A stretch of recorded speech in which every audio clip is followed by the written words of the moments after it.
안녕하세요. 맹자 세 번째 시간에 이제 첫 번째 왕도 정치에 대해서 이야기를 했고, 이제 지난주에 누가 왕이고 누가 신하인가. 그래서 이거는 혈통의 문제라거나 신분의 문제가 아니다. 왕도 스스로가 왕이 될 수 있음을 덕자라고 하는 걸 증명해야 하고, 신하 역시 그렇다.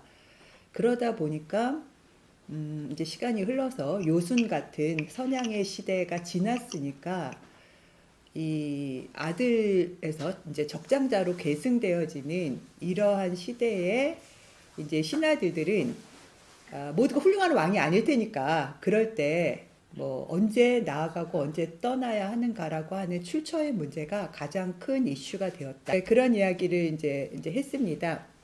그리고 이제 오늘은 이제 마지막 이제 지식인 혹은 사대부 혹은 군자, 지식인은 무엇으로 사는가, 뭐 이제 이런 이야기를 좀 해볼게요.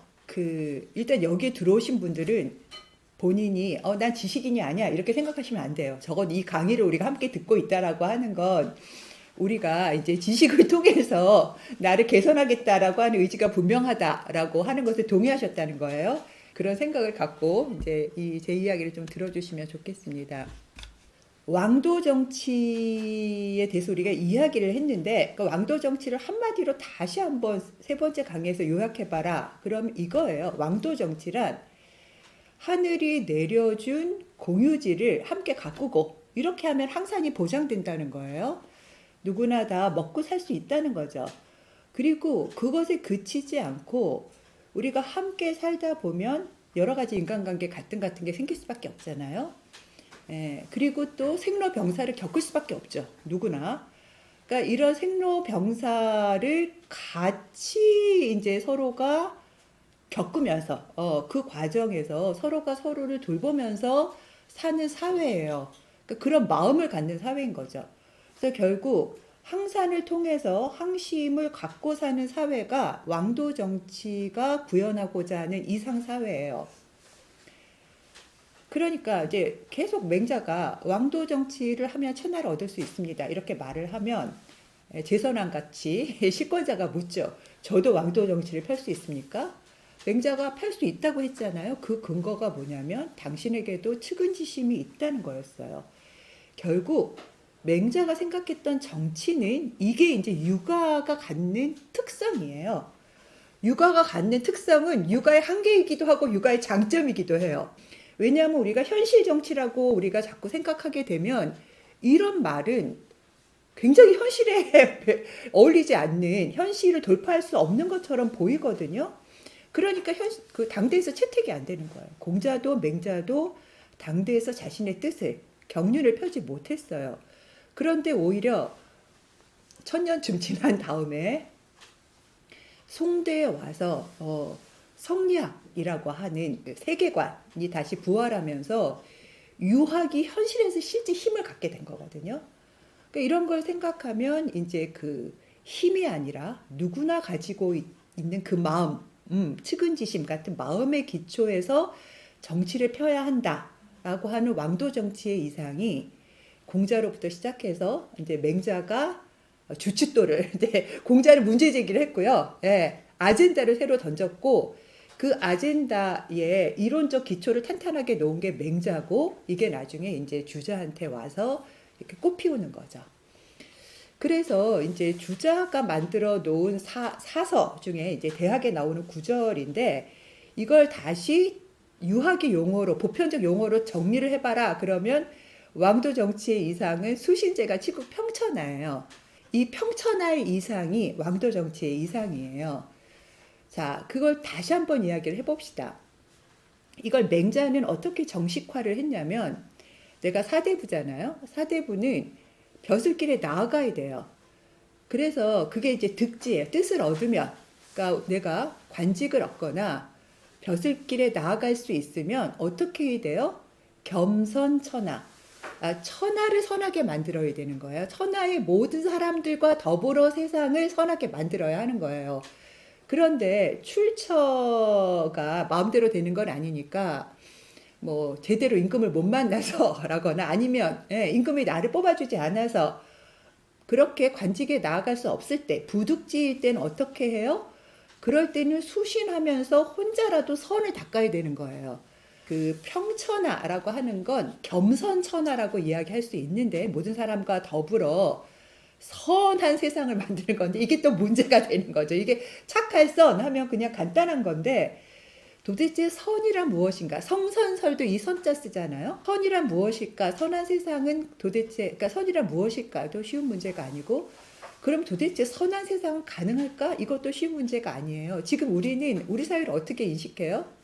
우리는 헬조선이라고 생각해요. 이거 이미지를 삽입하려고 막 이제 찾다 보니까 2015년에 SNS를 강타한 핫 키워드가 헬조선이래요. 헬조선에서 오징어 게임을 거쳐 지옥까지, 이게 지난 5년 동안 우리가 우리를 인식하는 방법이었던 거예요. 지금 여기는 어떤 곳이다? 지옥이다라고 하는 거예요. 세상은 선할 거야. 이건 정말 오히려 먹히지 않는 이야기일 수 있어요. 그런데 이제 우리가 이제 맹자 텍스트에서 혹은 이제 고대 육아의 텍스트에서 덕이라거나 선은 아주 어려운 개념이라거나 뭐 아주 형이상학적 개념 뭐 이렇다라기보다는 구체적으로 일상적인 행동 같은 거를 지칭하는 용어라고 봐야 돼요. 제가 아주 조그맣게 제가 써놨는데, 예를 들면 이런 거예요. 자, 여기 앞에 또 지금 오늘도 갤러리 계시는데, 사촌이 땅을 사면 어떻습니까? 배가 아프다. 그러니까 배가 아픈 어떤 증세가 나타나는데, 아니면 사촌이 땅을 사면 난 너무 기쁘다. 이게 너무 불가능하다고 생각하세요? 그런데 이제 자, 늙은 부모를 모시는데 간병비가 없어요. 이제 엊그저께 신문에 난 이야기예요. 하루 간병인을 쓰는데 13만 원이래요. 그럼 어떻게 하죠? 살인을 저지른다. 지금 간병 살인이 지금 문제가 되는 거잖아요. 그러니까 이런 행동이에요. 그러니까 그렇다. 그럴 때 내가 어떻게 할 건가? 어머니를 버린다. 간병 살인을 저지른다. 그러니까 이런 것 속에 우리는 계속 놓인다는 거예요. 내 자식을 키우기도 힘든데, 지금 헬조선이니까 의붓자식까지 키워야 되는데 걔가 말을 안 듣는다. 때릴 것인가 예뻐할 것인가, 계속 이런 문제예요. 누구에게나 보편적인 것일 수도 있지만 개인에 따라 굉장히 달라요. 지금 거의 제가 독박 부양을 하는데 동생들이 협조를 안 해요. 동생들에 대한 그 분노의 감정이 매일매일 올라오는데 어떻게 동생하고 관계를 맺을까? 이런 거예요. 내가 도대체 어떤 행동을 할 것인가 라고 하는 것 속에 우리는 계속 놓여져 있다는 거예요. 애인이 헤어진다고 해요. 나는 애인밖에 의지할 사람이 없는데 어떻게 하죠? 쿨하게 보내주시나요? 아니면 막 증오의 마음이 솟아오르시나요? 어떤 행동을 하시나요? 그러니까 요즘 우리한테 매일매일 닥치는 문제, 우리가 사회면에서 매일매일 보는 문제들 속에서 과연 우리가 어떤 행동을 할 수 있는가? 우리가 바람직한 혹은 선하다고 생각하는, 인간성을 잃지 않는다라고 하는 그런 행동을 할 수 있나 없나? 가장 우리가 저건 아니야 라고 하는 그런 행동에서, 야, 저 아름다운 저런 행동을 하다니, 의인이라고 부르는 그 사이 언저리에서 매일매일 뭔가를 선택하고 살아나가요. 사실 그거예요, 그거. 어떻게 살아야 하는 문제는 그것에 어떤 행동을 우리가 할 것인가의 문제인데, 이게 이제 공자한테는 논어엔 이렇게 나와요. 아버지가 죄를 지었어요. 관가에 고발할 것인가 말 것인가. 관가에 고발하실래요? 그러니까 여기서 육아와 법가가 나뉘어지거든요. 아니, 내로남불 안 되려면 어떻게 해야 돼요? 아버지도 죄를 졌으면 벌을 받아야죠. 그러니까 이런 문제들이었다는 거예요. 누구나 우리가 고대부터 지금까지 경험하는 일상적인 어떤 문제였다는 거죠. 육아는 선한 세상은 가능하다라고 하는 확신에 차 있는 집단인 거예요. 이게 육아예요. 그러면 자, 어떻게 선한 세상이 가능하냐면, 이게 이제 공자가 이렇게 이야기를 한 거랑 마찬가지거든요. 공자는 선한 세상은 가능해. 왜? 우리는 인간이니까. 이렇게 말하는 거란 말이에요.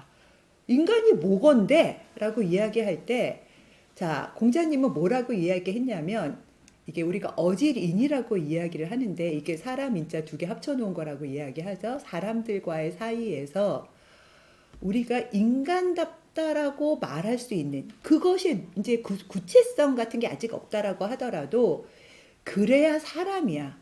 이걸 정식화한 사람이 누구예요? 공자예요. 무엇이 인한 것입니까? 라고 물을 때 너는 너의 부모를 잘 모셔라. 그게 선한 거다. 너는 형제들하고 싸우지 말아라. 그게 선한 거다. 아, 뭐 이런 식으로 이야기해요. 이제 그런 이야기 끝에 가장 유명한 인에 대한 그 정의 이런 게 나오는데 바로 그게 극기복례예요. 이거는 예, 제 식으로 정리를 하면 이런 거예요.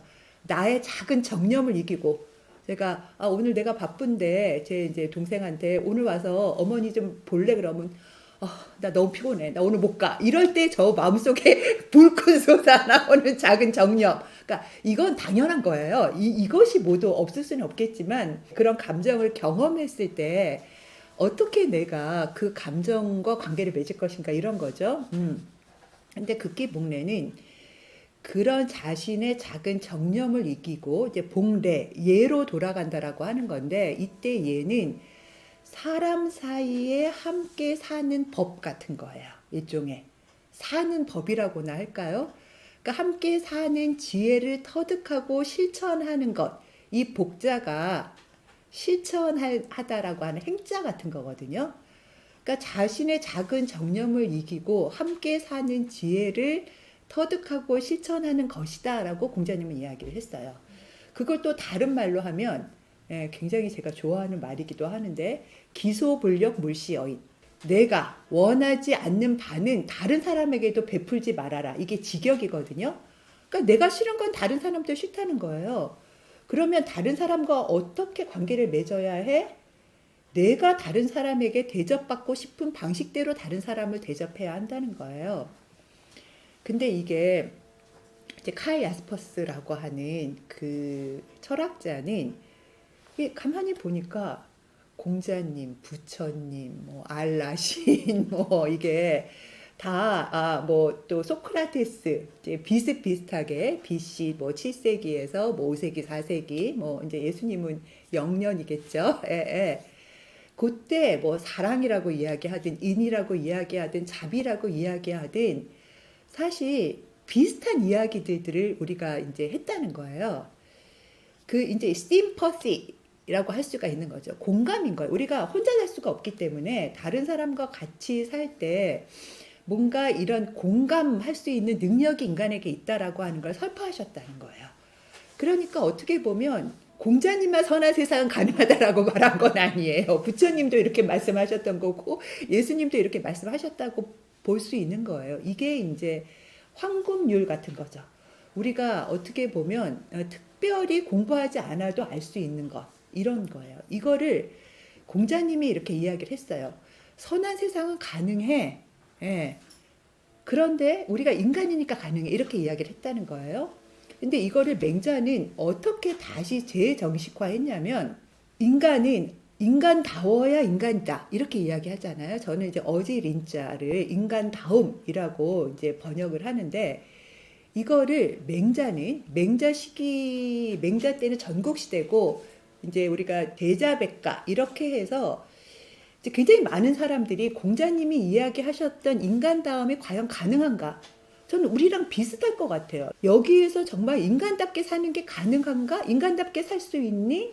도대체 철학적, 형이상학적 기초가 있는가? 라고 하는 질문을 던질 수밖에 없었죠. 그래서 맹자가 살았던 전국시대에 소위 본성론, 인간의 본질이 어떤 것인가에 대한 토론이 벌어집니다. 그래서 인간의 본성에는 도덕적 기초가 없어. 이렇게 말하는 사람도 있고, 그런 건 없어. 그거는 원래 갖고 태어나는 게 아니라 그런 걸 갖고 태어나지 않아. 그냥 두면 인간은 자기 욕망을 좇아서 갈 수밖에 없어. 그러니까 그거를 제어해 줘야 하는 건 사회적 시스템이야. 교육이나 사회적 시스템이야. 이렇게 말하는 사람들이 또 생길 수도 있고 인간은 어떤 놈은 착하게 태어나고 어떤 놈은 본투비 악인으로 태어난 거야. 어떤 게 맞는지는 몰라요. 이제 전국시대는 그런 본성론에 대한 토론이 만개했었다는 거예요. 그럴 때 맹자는 뭐라고 말했냐면 이게 인간 다음의 기초인 인간의 본성, 본질인 거죠. 본질. 예. 인간의 본질은 선해. 이렇게 말한 거예요. 이게 이제 성선설이라고 우리가 나중에 이야기하는 건데, 이 맹자가 이제 이렇게 이야기한 거죠. 사람들이 배우지 않아도 할 수 있는 건 양능이고, 배우지 않아도 할 수 있는 것. 앞사람이 이렇게 가는데 지갑 같은 거 떨어뜨렸다 그러면, 뭐 떨어뜨렸어. 이런 행동을 하시잖아요. 이런 걸 꼭 배우지 않아도 한다는 거예요. 생각하지 않아도 아는 것은 양지라는 거예요. 이 두 가지를 합쳐서 우리는 뭐라고 말해요? 양심이라고 말하는 거예요. 갖고 태어난 마음, 이게. 그러니까 이 얘기는 뭐냐면 맹자가 인간이란 인간다워야 인간이다라고 하는 공자의 정식을 더 확대해서 인간에게는 도덕적 복류 성향이 있다는 거예요. 누구나 갖고 타고난다는 거예요. 이거 타고난다는 거지 모든 사람이 착하게 살고 있다는 게 아니에요. 예. 그러니까 사람들이 당연히 네가 그걸 어떻게 알아? 이렇게 물어보는 거죠. 증명할 수 있어? 그러니까 이걸 어떻게 증명하겠어요? 왜냐하면 본질이라고 하는 건 경험적인 게 아니잖아요. 그래서 이거를 증명하는 방법은 막 연역적으로 증명하는 논리적으로 증명하는 방법도 있겠지만 이게 그 고대의 그 동양의 철학들은 그렇게 하지 않아요. 이게 경험적으로 증명해요. 그러면서 도덕적 복류 성향을 갖고 있다. 그거 누구나 갖고 있다. 그러니까 착한 사람, 성인은 그렇게 태어나는데 뭐 아닌 사람도 있고 나쁘게 태어난 사람도 있고 이런 게 아니고 인간은 적어도 금수가 아니라 인간과 금수는 본질이 다르다고 이야기해요. 이거 요즘에 동물권자들이 들으면 펄펄 뛸 이야기이지만 예. 근데 인간인 한은 누구나 그걸 갖고 태어났다라고 말을 하고 그 증명을 경험적으로 합니다. 경험적으로 한다는 이야기는 이거예요. 성이라고 이야기하는 본질, 본성, 형이상학적 기초는 이거는 알 수가 없지만 그게 이제 발현되는 내 마음의 작용은 내가 알 수 있다는 거야. 이 마음은 내가 일단 1차적으로 아는 거잖아요. 마음은 내감의 영역이거든요. 나는 알 수 있는 영역이에요. 그러니까 맹자가 묻는 거예요. 그대들 마음에도 다 이런 게 있지 않아? 라고 묻는단 말이에요. 첫 번째, 맹자에는 한 3가지 정도의 케이스가 나와요. 이 첫 번째는 제가 왕도 정치할 때 말씀을 드렸어요. 차마 외면하지 못하는 마음. 이게 불인 인지심이에요. 차마 외면하지 못하는 인간의 마음을 누구나 갖고 있다. 이게 이제 제선왕의 케이스였잖아요. 그러니까 이제 소가 사지로 끌려갈 때 곡속 이러고 이게 의서 오니까 그 소름 소리를 듣고 그게 너무 이제 마음에서 그 뭐 외면할 수가 없는 거죠. 예, 소를 양으로 바꾸라고 했었던 그 마음. 예, 맹자는 그 마음에 기초하시면 왕도 정치를 펼 수 있습니다. 이렇게 말을 했잖아요. 예, 두 번째 이제 그 논증하는 게 이제 옛사람이 장례를 치르지 않고 부모의 시신을 구덩이에 버렸대요. 그러고 나서 한참 있다가 가보니까 그 시신에 살쾡이, 파리, 등에 꼬여서 부모의 시신을 막 파먹고 있어요.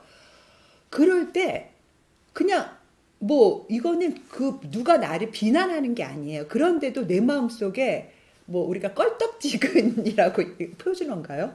그럴 때 이게 이제 그 한자는 기상유자, 이마에 상, 이게 이마에 땀이 나고 예의불시, 이 시는 똑바로 보는 건데 얘는 이렇게 외면하면서 이렇게 보는 거예요. 그러니까 그걸 볼 때 이마에 진땀이 나고 차마 똑바로 쳐다볼 수 없는 그 속마음이 있다는 거예요. 그걸 경험할 때 우리가 이렇게 이제 이야기를 하고 이제 세 번째가 그 유명한 유자 입장이에요. 어린아이가 우물에 빠지려고 할 때 이제 여기서 이제 측은지심이 나오는 거죠. 그러니까 아까 양지 양능 할 때도 이야기를 한 건데 이게 아기가 이렇게 걸어갔는 이게 이렇게 기어가다가 운무를 보고 이게 뭔가 이렇게 들여다보고 있는 거예요. 요즘 같으면 아이가 난간에서 이렇게 바깥을 보려고 할 때 우리가 모두가 깜짝이야 안 돼 뭐 이럴 수 있는 거잖아요. 그런 것처럼 다 그런다는 거예요, 우리가. 그러면서 왜 그런 행동을 하게 되느냐. 아, 너 그 아이 엄마한테 뭔가 보상을 받으려고? 아니야. 그 이웃 그 주변 사람들이 굉장히 뭐 그자 뭐 이거 받으려고 아니라는 거예요.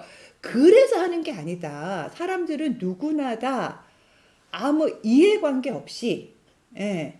그리고 이해관계 없이 그걸 하고자 하는 마음이 있다는 거예요. 이 마음이 있다라고 하는 걸 들어서 누구나 도덕적 본유 성향을 타고난다라고 논증을 합니다. 그래서 도덕적 본유 성향을 타고난다 해서 이제 세 번째 케이스 이 측은지심을 갖고 이제 맹자는 이런 정식화를 합니다. 그러니까 공자가 이제 인간다움은 극기복례야, 뭐 심퍼티야, 기소불용, 물시여이냐 이렇게 이야기한 것처럼 그 측은지심의 기초에서 뭐 이 그림 참 좋아요. 이 이미지 이게 이게 하트 비슷한 건데 여기 있는 클로바처럼 되어 있나요? 누구나 다 측은지심, 수호지심, 사양지심, 시비지심을 갖고 있다는 거예요. 그런 마음을. 근데 그런 마음이야말로 인의예지 같은 이게 선의 내용이에요. 우리가 성선설할 때 본성이 선하다라고 하는 건 본성에 인의예지가 있다는 거예요. 우리는. 그런데 그런 마음들이 우리가 인한 인간이 될 수 있는 이 사단의 이 단이 단서할 때 단자거든요. 그러니까 조금만 실마리가 있다는 거죠. 이게 문제예요. 그러니까 누구나 이거를 모두가 완벽하게 갖고 태어났다라고 이야기하면 이 세상에 악을 설명할 수 있는 방법은 없어요. 지옥을 설명할 수 있는 방법은 없어요. 그런데 문제는 이 단서로부터 누군가는 선한 인간이 되고 아주 성인 같은 사람이 되고 누구는 이제 요순처럼 되기도 하고 도척처럼 되기도 하는 거예요. 요 사이에 인간의 길이 있는 거예요. 자, 그래서 그 단서를 갖고 측은지심은 인의 단서고 수호지심은 의의 단서고 사양지심은 예의 단서고 시비지심은 지의 단서다. 이제 이런 이야기를 맹자가 하는 거죠. 그리고 이거를 다시 오륜으로 정식화한 게 맹자예요. 그래서 요 우리가 알고 있는 오륜, 삼강오륜의 오륜, 삼강은 나중에 이제 한대에 와서 만들어진 개념이고요.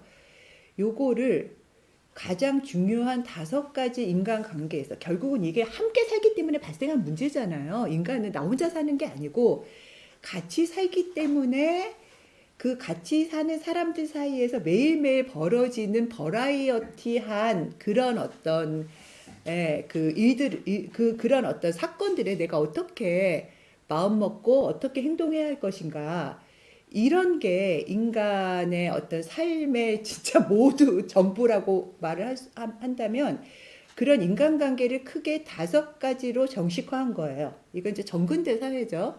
부모, 자식, 임금, 신하. 부모, 자식은 천륜이죠. 천륜. 이 부자 유치는 그래서 순 임금이 떠오르는 거예요. 그러니까 내가 부모가 없으면 나는 이 세상에 존재하지 않는다. 부모가 나한테 폐악질을 해도 나는 부모한테 폐악질을 할 수가 없다라고 하는 그런 정식화가 이제 있는 거죠. 저는 그 7년 전부터 이제 어쩌다 보니까 어머니를 모시고 살게 됐는데 맹자도 그렇고 왜 그렇게 효를 강조했는지 알게 됐어요. 왜냐? 어렵기 때문이에요. 나는 그게 그냥 너무 당연한 걸 당연하게 이야기한다. 너무 아무런 감흥이 없다. 이렇게 생각했는데 그게 아니더라고요. 정말 매일매일 도망가고 싶을 때 그러니까 그래서 그러면 그 사람들은 훌륭해서 효를 강조한 게 아니에요. 그때도 힘들었다고 전 생각해요. 예, 늙은 부모를 어떤 형태로든 부양하는 건 그때나 지금이나 힘들었던 거다. 그러니까 이것도 경험인 것 같아. 뭐 이렇게 사랑은 내리사랑이라고 자식은 미운 짓을 해도 예쁠 수 있는데 부모는 그렇지는 않아요. 이게 물론 반론 가능합니다. 이게 예. 그래도 이 인륜이라고 하는 것들을 우리는 어떻게 이 관계를 예, 이제 진짜 풀어나갈 것인가. 이게 정말 힘들고 어려운 문제이기 때문이에요. 그런데 임금 신하는 그렇지가 않아요. 이건 천륜이 아니에요. 이러기 때문에 이제 군신에는 어떤 이제 군신 유의잖아요. 이게 서로에게 어떤 마땅함이 있어야 되는 거예요. 군도 신에게, 신도 군에게 예, 일정한 예의를 다해야 되는 거죠. 부부 사이에는 유별. 유별은 이게 이제 나중에 이제 삼강이 되면 그 삼종지도라고 여자들이 제일 싫어하는 거죠. 이게 예, 뭐 결혼하기 전에는 아버지, 뭐 결혼해서는 남편, 예, 또 아들이 결혼한 이후에는 아들한테 예, 아들을 따라라. 이런 이야기가 아니고요. 각자의 영역과 각자의 권한이 있다라고 하는 이야기로 저는 이해를 합니다. 예. 그래서 사실 함부로 이 그 정부인을 내치거나 불가능해요. 예. 공동체에서는 향당에서는 장유유서, 친구 간에는 부무유신.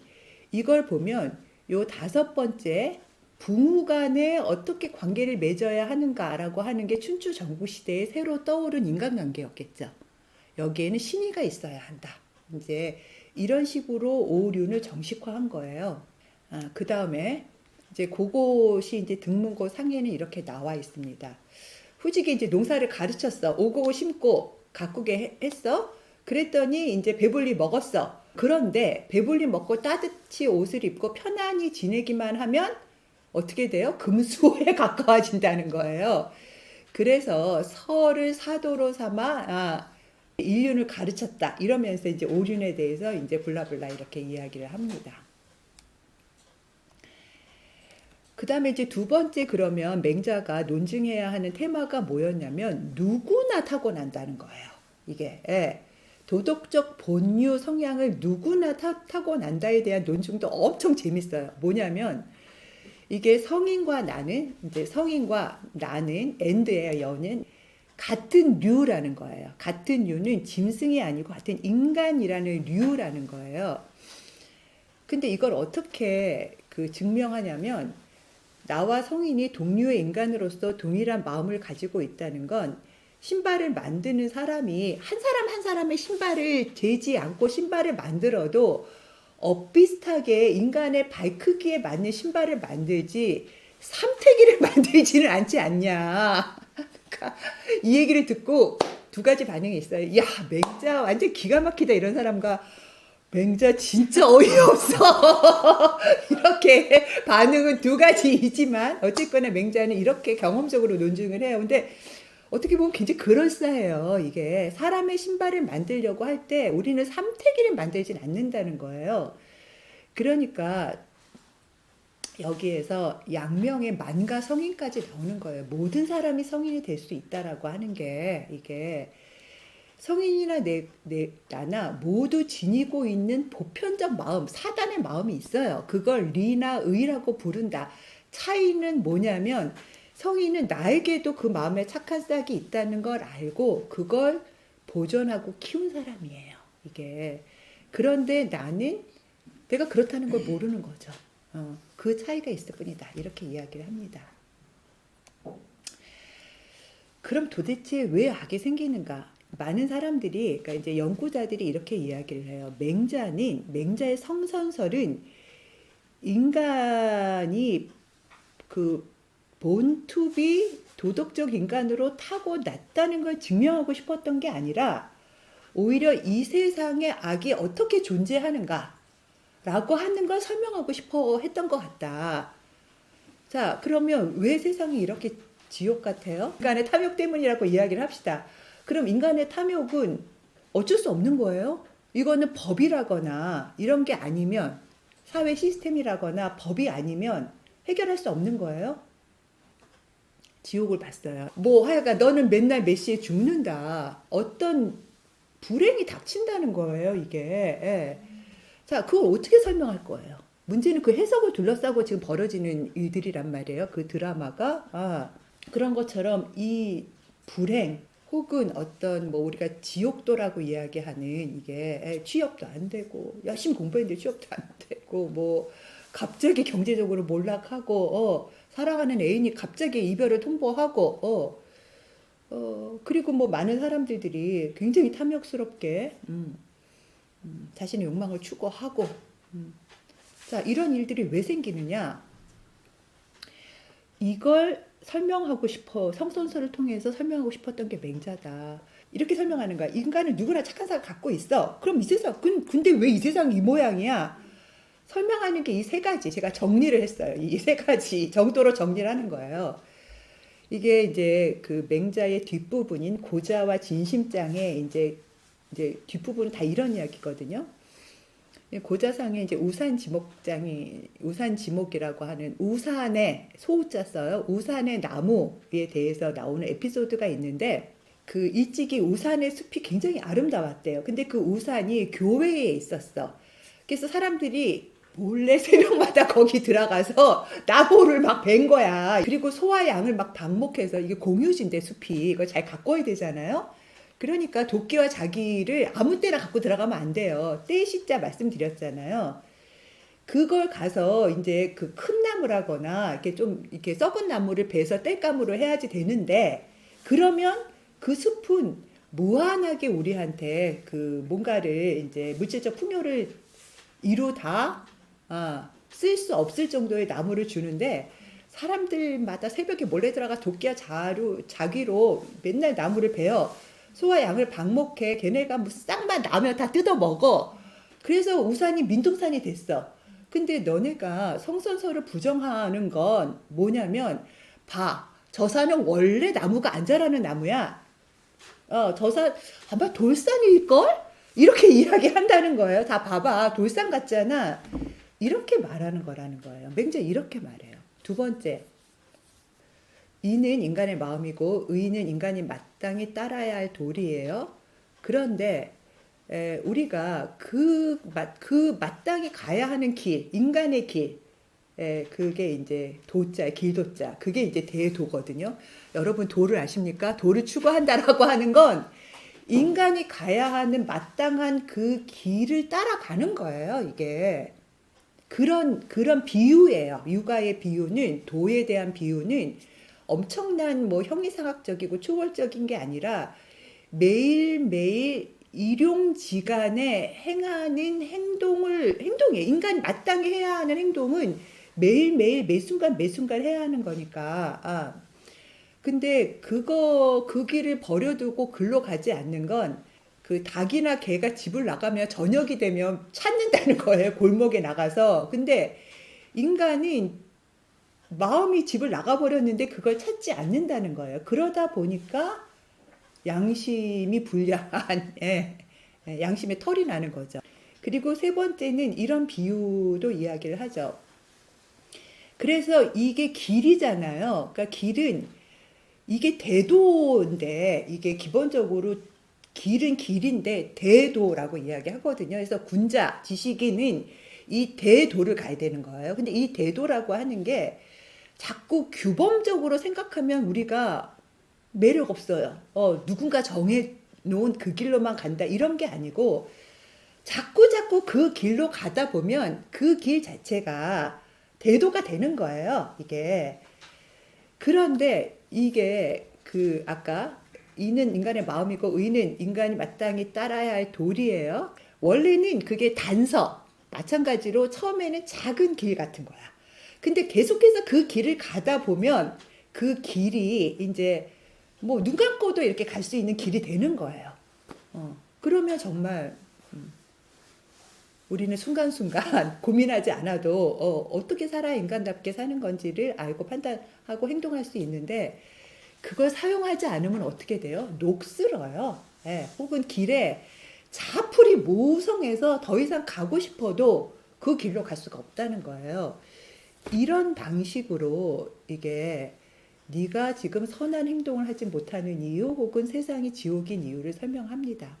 그래서 이제 여기에서 이제 우리가 지식인이라고 부르는 사대부라고 부르는 군자라고 부르는 예, 이런 사람들이 이제 어떻게 살아야 하는가라고 하는 마지막 테마가 나오는 거예요. 그러니까 우리가 태어날 때부터 훌륭하게 태어나고 훌륭한 행동을 늘 할 수 있다라고 한다면 뭐 그렇게 살면 되죠. 근데 그게 아닌 건 이제 분명한 거잖아요.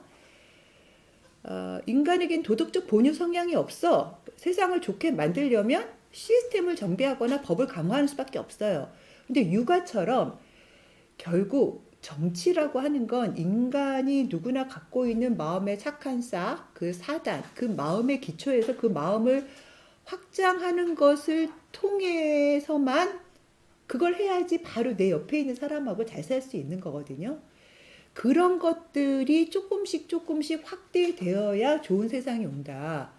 그것이 정치의 길이다라고 생각하는 사람들은 그 마음의 착한 싹을 키우는데 사실 전력을 다해야 돼요.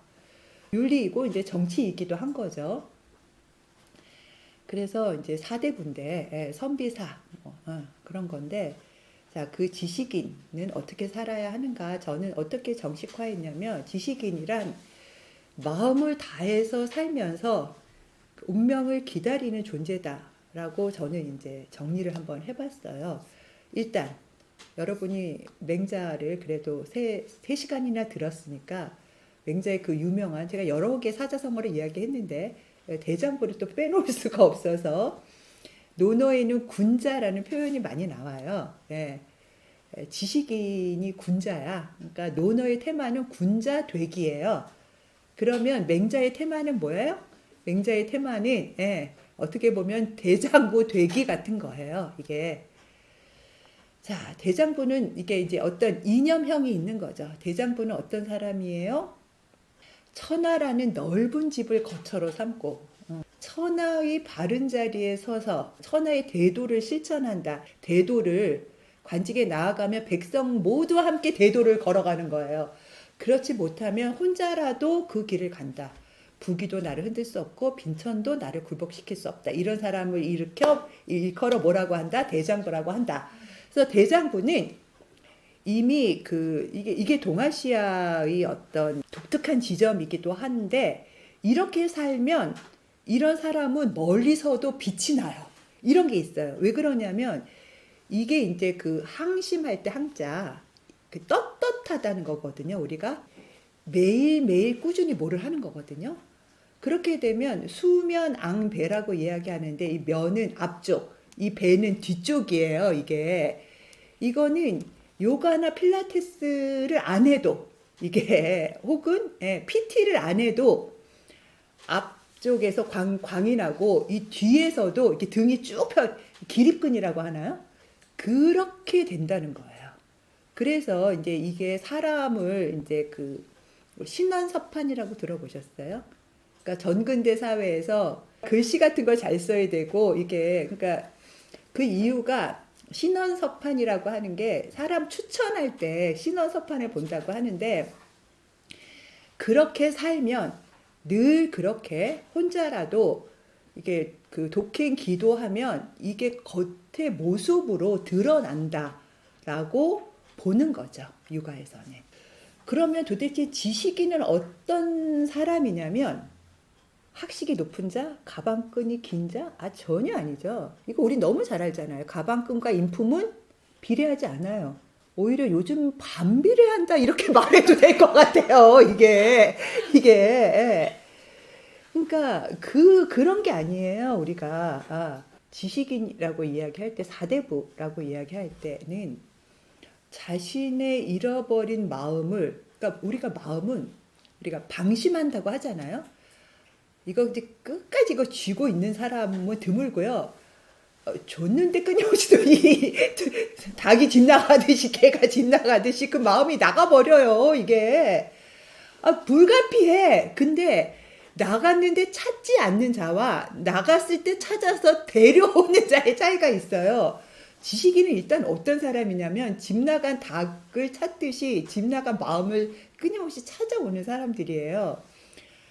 그렇게 해서 이게 구방심이거든요. 방심. 놓을 방자 써요. 우리가 방목한다라고 할 때 마음을 그냥 이렇게 아무 생각 없으면 마음이 자꾸 달아난단 말이에요. 이게 그 마음을 자꾸 찾아와야 돼. 붙잡아야 돼.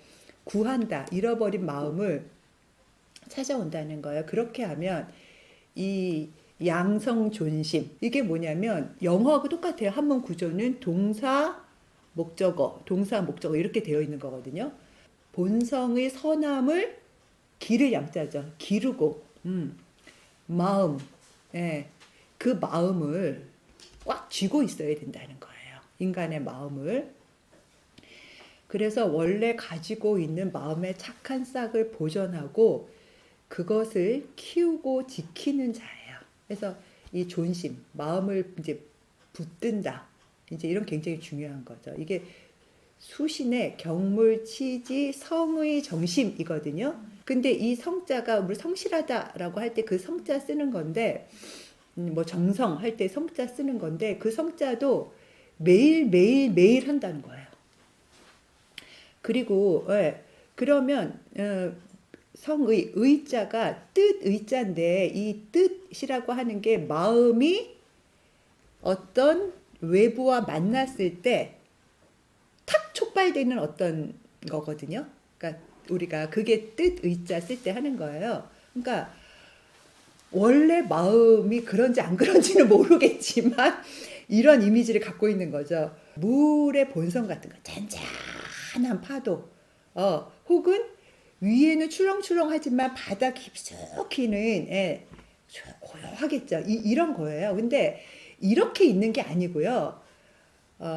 그렇게 있을 수 없어요. 우리는 늘 뭔가와 마주친단 말이에요. 그게 뭔가 마주치면서 마음에서 뭐가 확 생겨요.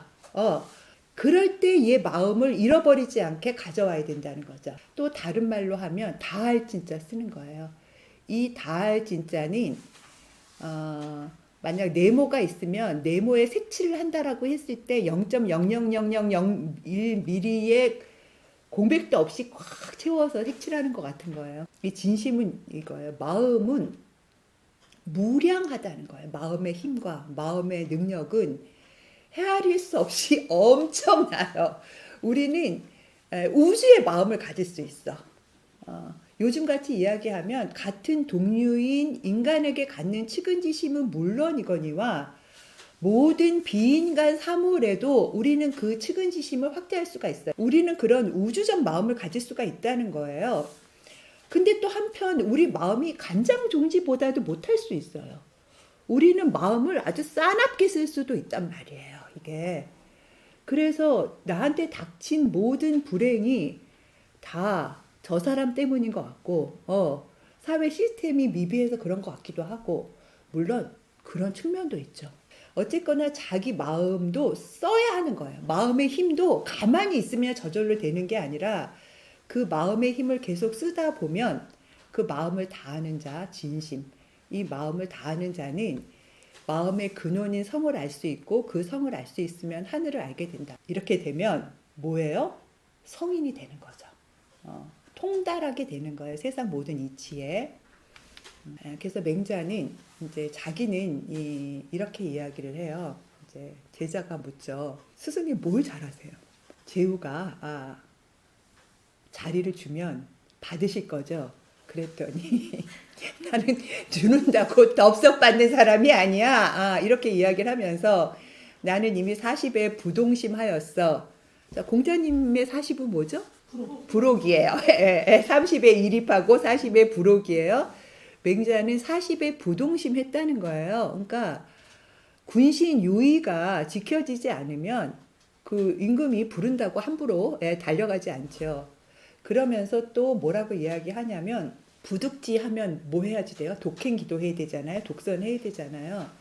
나는 이미 40에 부동심했고 나는 호연지기를 잘 기를 따름이야. 이렇게 이야기했어요. 여기에 또 그 유명한 호연지기가 나와요. 호연지기란 뭐냐면 내 마음이 이렇게 올바른 기운으로 꽉 차 있는 거예요. 사기가 하나도 없고 탁하지 않고 맑고 청명한 기운이 가득해요. 어린아이들처럼 이게 아이들 보면 막 좋은 기운, 우리가 그런 거 알 수 있잖아요. 좋은 기운으로 꽉 차 있다. 그건 사람도 그렇고 장소도 그렇고 우리가 그걸 그냥 알 수 있어요. 느끼는 거거든요. 근데 그 꽉 차게 돼요.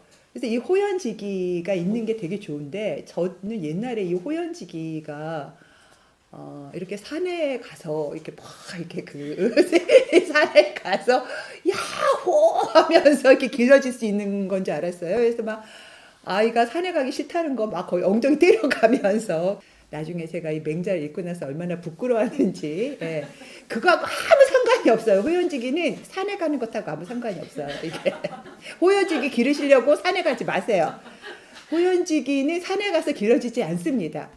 이 기는 의와 도를 통해서 길러지는데 그 다음 문장이 핵심이에요. 이 호연지기란 이제 지극히 크고 굳세고 그런 기운이에요. 이게 좋은 기운. 예. 근데 이거를 바르게 기르고 그 기운을 해치지 않으면 이제 천지에 꽉 차게 되는 거예요. 근데 바르게 기르는 방법이 뭐냐면 산에 가는 게 아니고 집의예요. 이게 모을집이잖아요. 그러니까 매일매일 의로운 행동을 하는 거예요. 매일매일 그 순간순간에 내가 잃어버린 마음을 싹 찾아와서 이럴까 저럴까 할 때 이렇게 하면 진짜 너무 도덕구자 같아 좀 재미가 없긴 한데 그 순간에 내가 인간다운 마음을 잃지 않는 어떤 걸 하는 거예요. 처음에는 이게 되게 버거워요. 그러니까 이게 쉽지 않아요. 쉬운 길이 아니에요. 근데 이걸 버거운데 어느 순간 자꾸 그걸 하다 보면 자연스럽게 하게 된다는 거예요, 이게. 그래서 매일매일 지부하는 거. 그리고 해치지 않는다는 건 뭐냐면 알며 조장하지 않는 거예요. 이 사자성어도 많이 들어봤죠? 뭐냐면 이걸 빨리 기르고 싶어서 묘를 어떤 사람이 벼가 빨리 안 자라 막 이러면서 가서 어떻게 해요? 벼가 자라는 걸 돕기 위해서 벼싹을 이렇게 뽑아서 쑥 끌어올리는 거예요. 이런 거 많이 하죠, 우리가. 예. 이렇게 하지 않고 매 순간 자기가 할 수 있는 작은 일을 꾸준히 하다 보면 결국 어느새 나는 호연지기가 꽉 차게 된다는 거예요. 그래서 지식인은 어떻게 살아야 하는가? 뭐라고 이야기해야 될까요? 매 순간 구방심한다고 할까요? 양성 존심한다고나 할까요? 아니면 진심, 마음을 다해야 한다라고 할까요? 마음을 싸납게 쓰거나 이러는 게 아니고 매 순간 마음을 곡진하게 쓰는 거예요. 그걸 하지 않고 가꿀 수 있는 인간관계는 세상에 없어요. 그런데 마음을 곡진하게 쓴다고 해서 늘 좋은 일이 오는 건 아니에요. 그 결과가 좋은 건 아니에요. 그냥 이게 인생사예요. 나의 의도, 나의 노력과 상관이 없어요. 그걸 이해하는 게 지혜일지도 몰라요. 내가 노력한다고 못 받는다고 화가 나잖아요. 그럴 수 있죠. 그리고 그게 계속되면 안 되죠. 그거는 분명히 뭔가 사회 시스템이 바뀌어야 해요. 근데 그 사회 시스템이 바뀌는 걸 정치라고 한다면 맹자는 그것조차도 어디서 출발해야 하냐면 네가 네 이웃한테 쓰는 그 마음장을 바꾸지 않으면 안 된다라고 말하는 거예요. 제가 왼쪽에는 지옥을 갖다 놓고 오른쪽에는 제가 매우 좋아하는 영화예요. 원제는 Things to Come인데 다가오는 것들 이렇게 번역이 되어진 거죠. 닥친다는 거예요. 어떤 사건이. 예. 그러니까 이 지옥에는 이게 메타포 같은 거죠. 물론 천사가 고지했다라고 하는 거지만 너는 언제 몇 시에 죽을 것입니다. 이렇게 고지해요. 그런데 나한테 이 일이 왜 닥쳤냐고요. 어떻게 생각해보면 좀 잘못한 것 같기도 해. 빵을 훔쳐 먹었을 수도 있고 아니면 누군가를 원망했을 수도 있고 근데 이게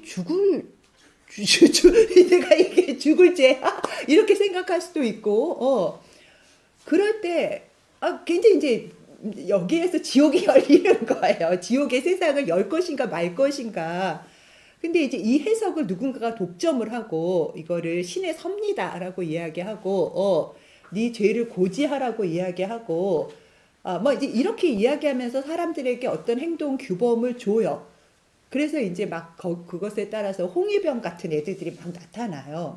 그렇게 살 수도 있고요. 여기 이제 이 영화도 이런 거예요. 이 여자 주인공이 철학 교사예요. 여교사예요. 남편도 있고, 아이를 하나인지 둘인지 키우고, 정말 그 뚱뚱한 고양이랑 사는 정말 그 자기를 괴롭히는 어머니도 부양을 해야지 돼요.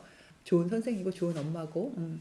근데 어느 날 남편이 바람이 났다고 고백을 해요. 그런 거예요. 그리고 열심히 이제 철학 교과서를 다시 썼는데 출판사에서 안 팔릴 거니까 출판할 수 없다고 이야기를 해요. 이런 이게 다가오는 거예요. 어떻게 하죠? 예. 이제 그런 이야기예요. 너무 좋은 영화여서 더 이상 스포하고 싶지 않아요. 예. 이제 제가 이제 그래서 마지막 이제 한자로만 써갖고 왔는데 군자는 행법, 이거 법을 도라고 바꿔도 되고요. 리로 바꿔도 돼요.